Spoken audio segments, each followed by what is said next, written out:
Every real estate allocator and institutional developer brags about their focus on risk-adjusted returns. But real estate development is among the riskiest games in all business. The skyline's littered with the carcasses of builders who flew way too close to the sun, who had the right land, but maybe the wrong capital stack. Or had a key equity partner pull out at the crucial moment. Ask me how this feels. Poor guy. Or deliver their project into the teeth of a recession. Or had a lender cut proceeds at the closing table. There's just so many things that can go wrong, and sometimes all at once. So when someone pulls it off in spectacular fashion and is able to repeat the playbook over and over across market cycles, it's kind of worth understanding how. Welcome back to the Promote Podcast, your insider guide to the money and mania of the CRE markets. Hiten and Will here with a special episode. Related at Hudson Yards. One player, one project. Specifically, we're looking at their de-risking playbook, how they're pulling off a $25 billion, 18 million square foot mega project in New York City while continuously taking chips off the table. I have never seen anything like it.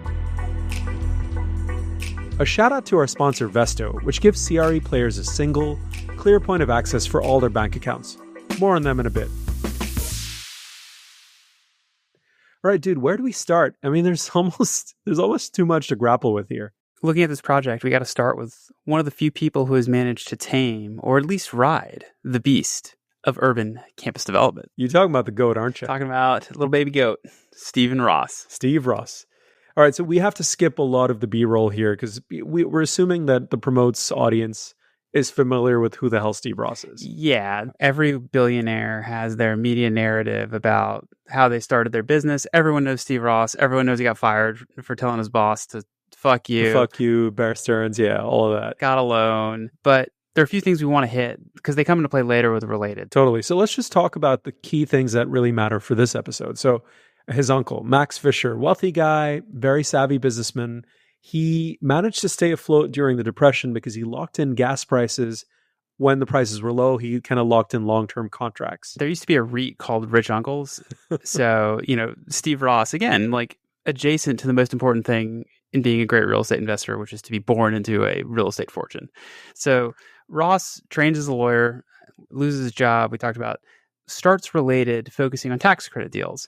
This is a good place for an enterprising young lawyer to start because you don't need a lot of capital and you can use your legal training to generate alpha. Right. It's like the technical know-how is a substitute for having money to start. It's not dissimilar to how David Rubenstein and his partners started the Carlyle Group, focusing on tax shelter deals as well. So Ross does this. He figures out how to do affordable housing tax credits, makes quite a business out of it, and grows and grows and grows. He jumps into development, real estate development in the 80s. We've talked a couple episodes ago about 625 Madison. When most people, when they talk about round tripping a deal, it means they bought it and they sold it. I don't know. We need a new term for buying it, selling it, buying it back. Like maybe the Kerkorian, because he did it with MGM like 3 times. He's done it so many times. Yeah. Anyway, that's a tangent. Steve Ross becomes a mini-macher.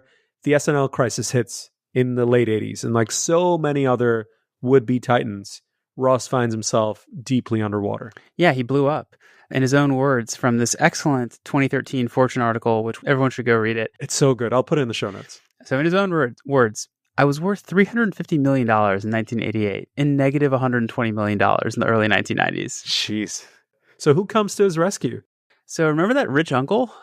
Max Fisher? Max shows up. And so he, along with George Perez of the Related Group in Florida, and they had been partners. I think Steve owned a piece of Related, which a couple of years ago, they finally kind of disconnected formally. Right. So Max and George Perez invested in Related itself, the parent co, to keep it alive. And this was apparently pretty dire straits. Yeah, you were telling me the numbers were like 20 development staff went down to 5. Yeah. So bare bones, not a lot of folks. And that's as tough as it gets. So Ross stares death in the face, and he was in his early 50s at the time.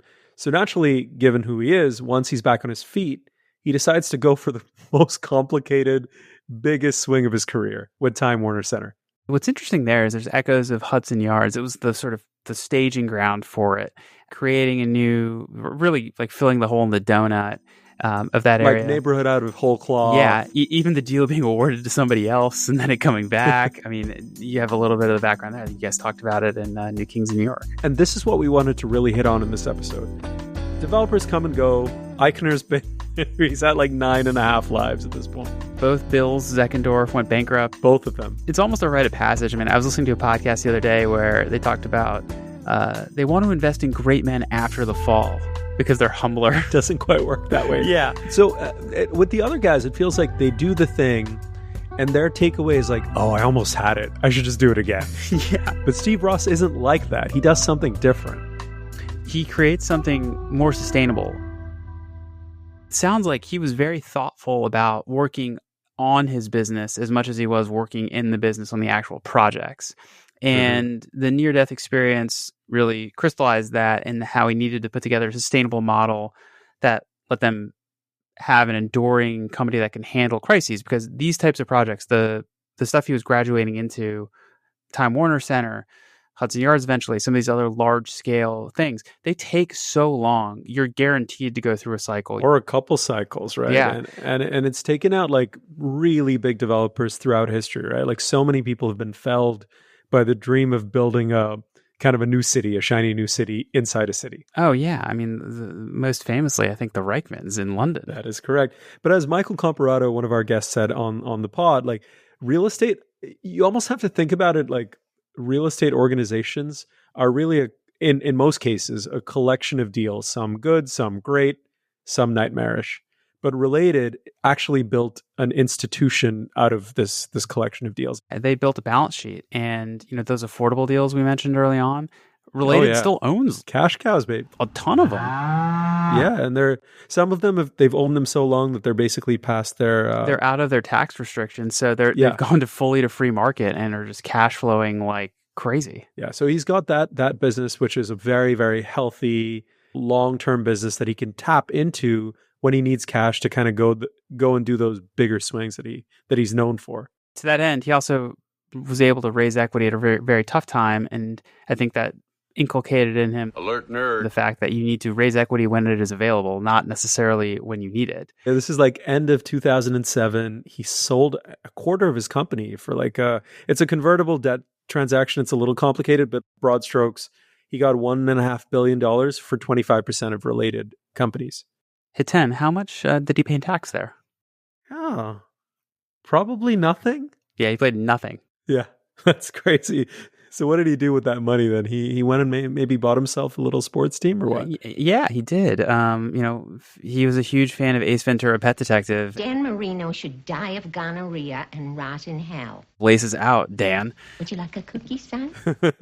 And bought the Dolphins. But a huge portion too went to the Related balance sheet, just again to like batten down the hatches. And post GFC, it wasn't as if he was out there like super extended on a bunch of projects. Yeah. He shifted the business model. So they focused on workouts, doing stuff to generate fees. I think they famously, it was like they sent a battalion of people to the Fontainebleau. Yeah. Structure is so important in how you set up your company, because if you're a fund, you have artificial time constraints. You have to buy and sell within certain periods. And if you raise a fund and you go into a recession, like tough shit, you got to deploy it, and the vintage is just going to stink. And you got to return money to investors, and when you're raising the next fund, this can like weigh down on you. It's a whole vicious cycle.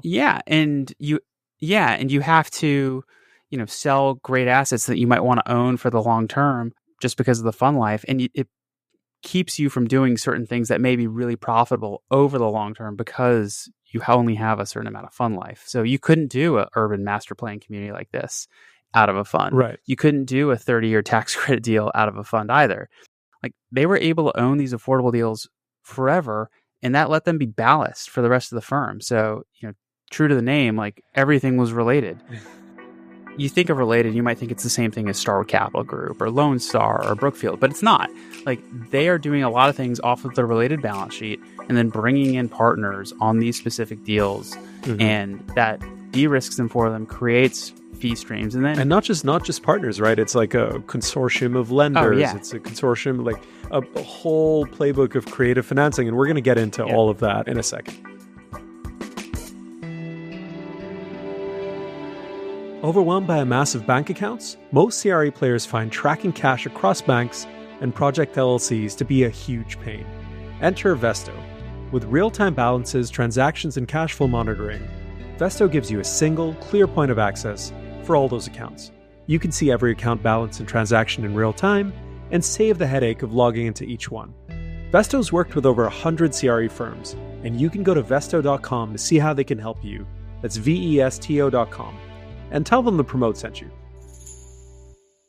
So let's get right into Hudson Yards now. Let's go to the far west side of Manhattan where there was basically nothing there. Time Warner Center is a huge success. Related, you could say probably Steve Ross at that point is the alpha developer in New York City, 1, 2, depending on your flavor, but like he's really up there. So Tishman Speyer is the other. Yeah, so Tishman Speyer was originally, I think, awarded the contract for the rail yards. That is correct. And then they lost, my math may be off here, but $1 zillion on Stuytown. A bird flaps its wings, and we end up with a vessel. That is correct. Just to clarify, Tishman Speyer themselves lost like $60 million or some kind of ridiculously small amount, but CalPERS absolutely lost a shit ton of money, and so did everyone else. It was a bad one. And go read Other People's Money by the inimitable Charlie Bagley. Yeah, Charlie, we miss you, man. Thank you for reading the Promote. Let's get a little bit of background on how they tied up this deal. When Tishman backed out, again, we were in the Great Recession, and construction activity halted, capital markets were frozen, and what had been contemplated, which was a purchase of the rail yards, and you had to spend an enormous amount of money to cover them to be able to build on top of it, that just wasn't feasible.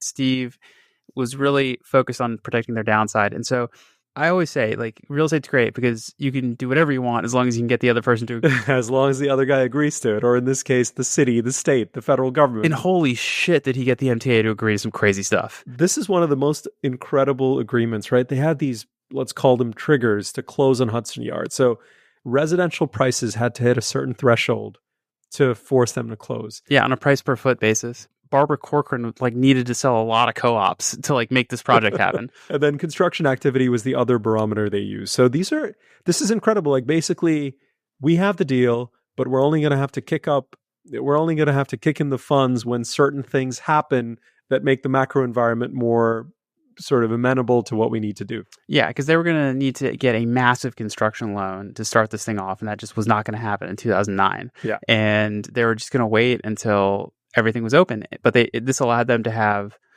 control of the site, which they could do a ton of pre-development work. They could do a ton of planning. And most importantly, they could go fundraise. They could find partners. And by the way, this wasn't it, though. That's not all the MTA gave them. Oh, yeah. The MTA said that, hey, for the first 5 years after closing, no rent, free rent. The rent stay like before, which was zero.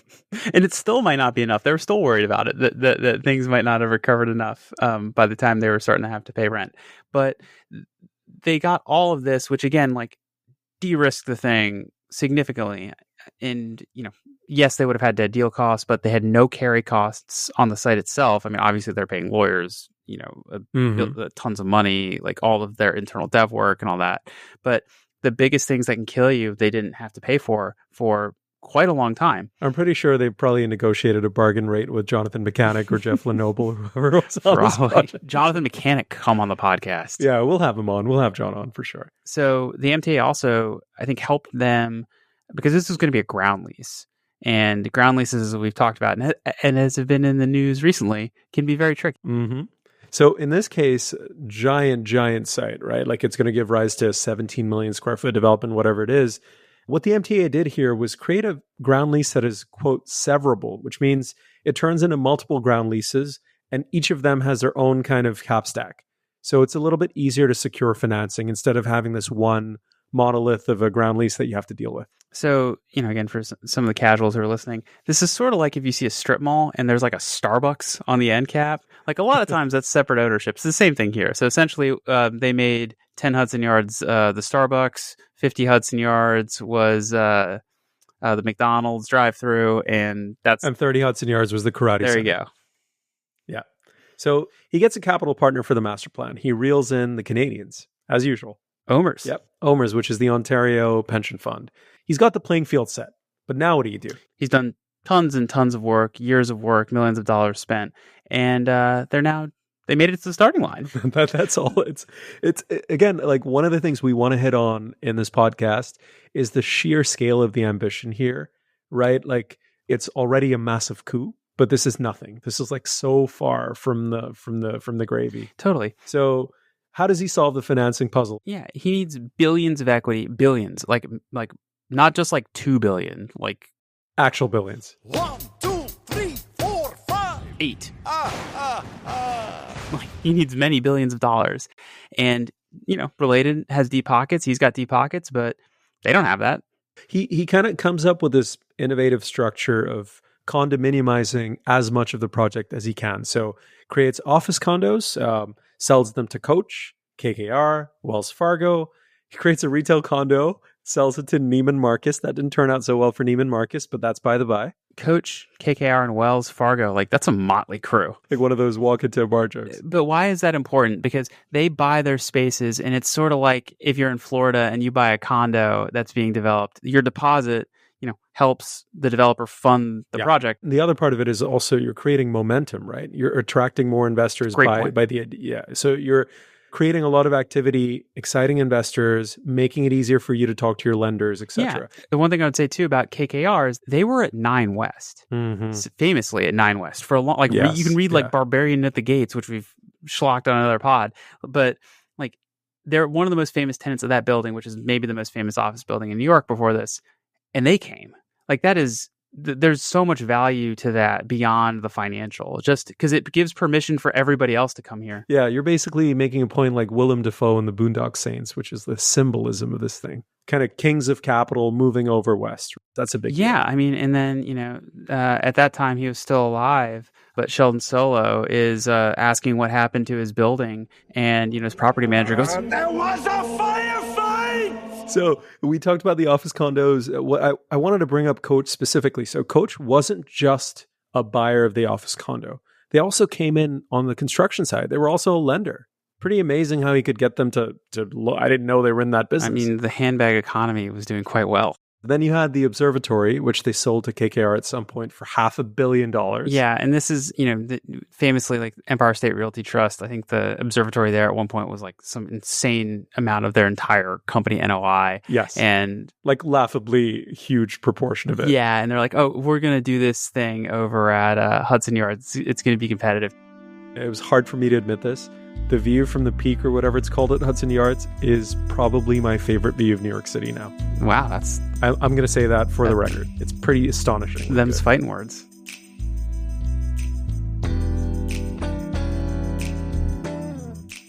We're not even close to done. We've just talked about selling stuff down. We haven't even gotten into the financing yet. Yeah, so should we talk about the Israeli bond market? I think we've talked about it before, but it's always worth mentioning again, because what a time that was. So just in a nutshell, TAY's bond financing, which is the Tel Aviv Stock Exchange financing, was basically a way for you to get debt at maybe half the cost of conventional mezz at the time. So it became a cottage industry of brokers and securities experts and people who would help you incorporate your company, a part of your company, to then be floated on the Israeli bond markets. The big developers generally put in their dogs that got financed there. Starwood, I think, famously put their mall portfolio to get financed there. Yeah. But it was crazy. And there's been a lot of drama. I mean, like Gary Barnett's bonds did not do very well for a long time. Related had quite a bit of drama. But anyway, they were able to raise quite a bit of money. I got pitched. People were like, put your piddlywink stuff on the TACE.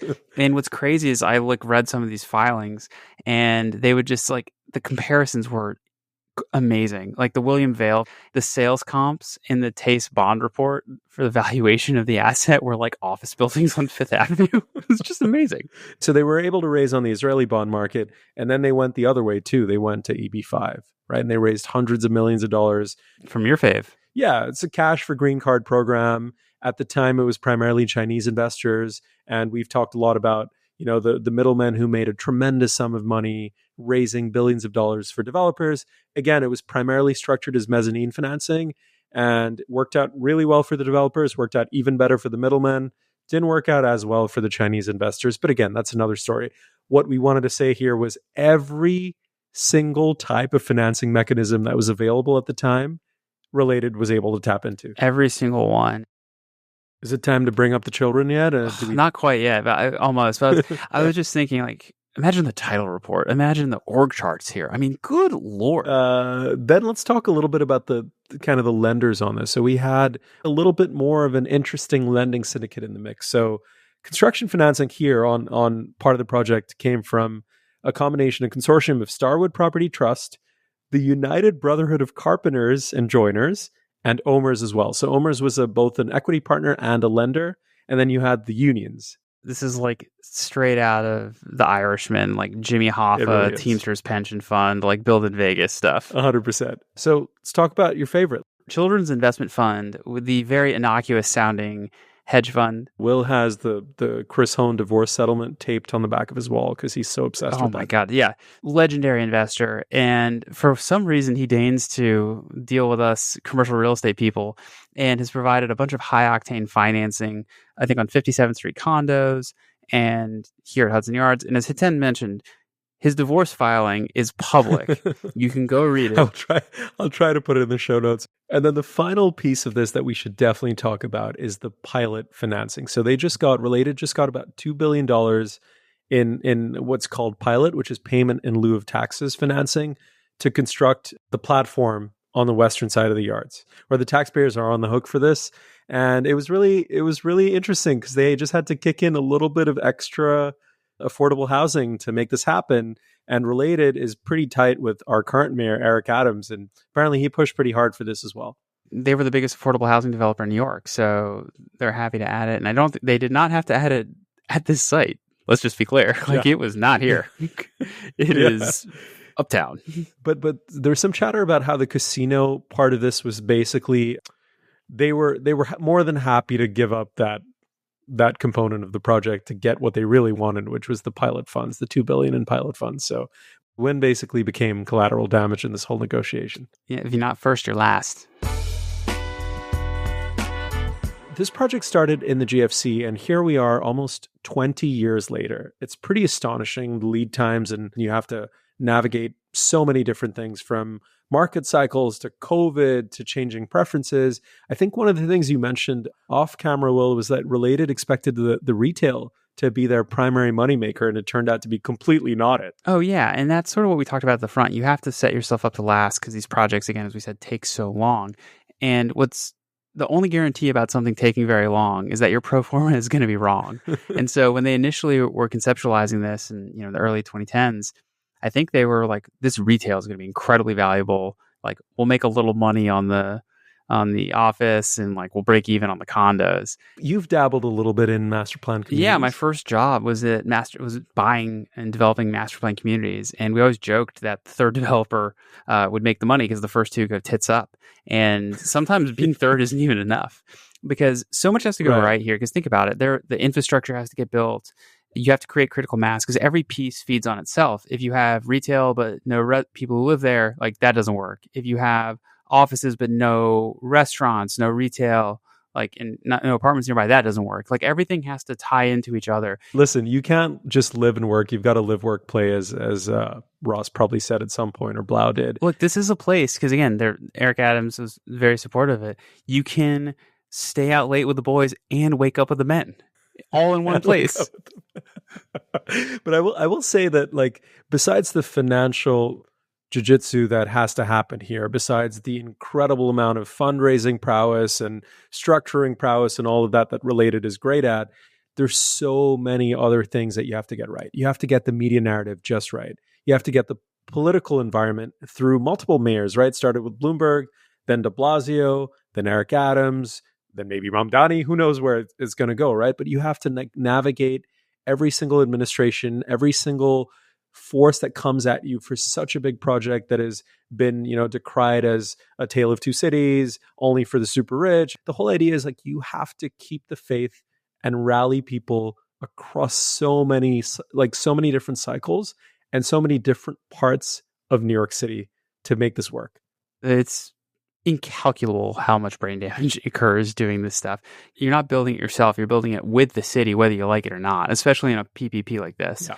And you have to have so much finesse. And, at the end of the day, like building the building itself is the easy part. Like everything else leading up to it is the hard part. this is the perfect encapsulation of Ross's approach to development over his career, right? Which is, he feels like developers get in trouble not because the projects won't thrive, but because the core kind of financial engine isn't quite there. Yeah, I mean, they have the balance sheet and they use it to play offense. So, I mean, they will buy land or put out the, spec the pre-dev, create the value through rezoning, permitting, that whole process. And then when they bring in their equity partners, they recap their equity out. So they're making money off their balance sheet, strengthening their own balance sheet. I think this is a great point, Will. They're not waiting for the payoff like in year 20. They're like making money every couple of years through equity partners, through refis, et cetera, figuring out ways to de-risk over and over and over Yeah, again. because these things work on a J-curve generally, and you don't make any money until well into it. But,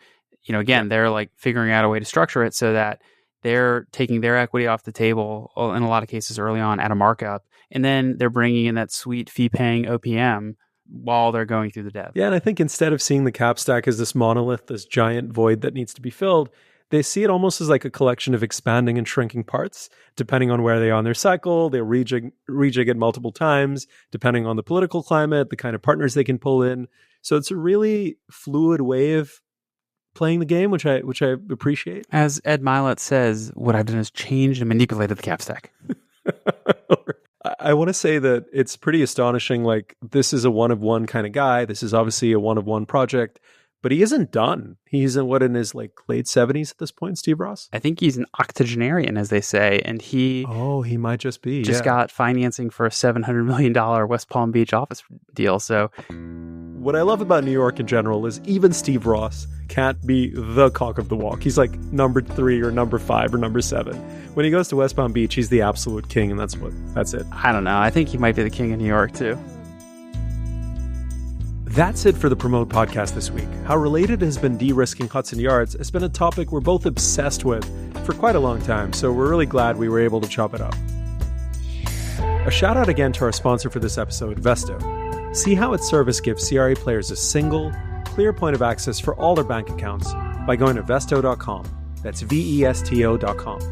Reminder, hit us up at partnerships@thepromote.com if you want to reach our audience of e-girls, West Village idiots, trust fund bros, the people who paid $3,000 a foot at Domino Park for a condo. All those people, they all listen to the Promote, and you want to reach them advertisers. Absolutely. And please like, share, and subscribe to this podcast so that more people can find it. We'll be back next week with more CRE insider goodness. And on this one, though, I reckon we probably need a part 2 at some point. I think so too. There's a lot more to build here. They have another tower, I think, going up that is looking for financing, and there's a lot more stories to dig into about related here and then just related writ large. I guess we got to do it. All right. Thank you for listening, and thank you, Will. Thank you. Ciao.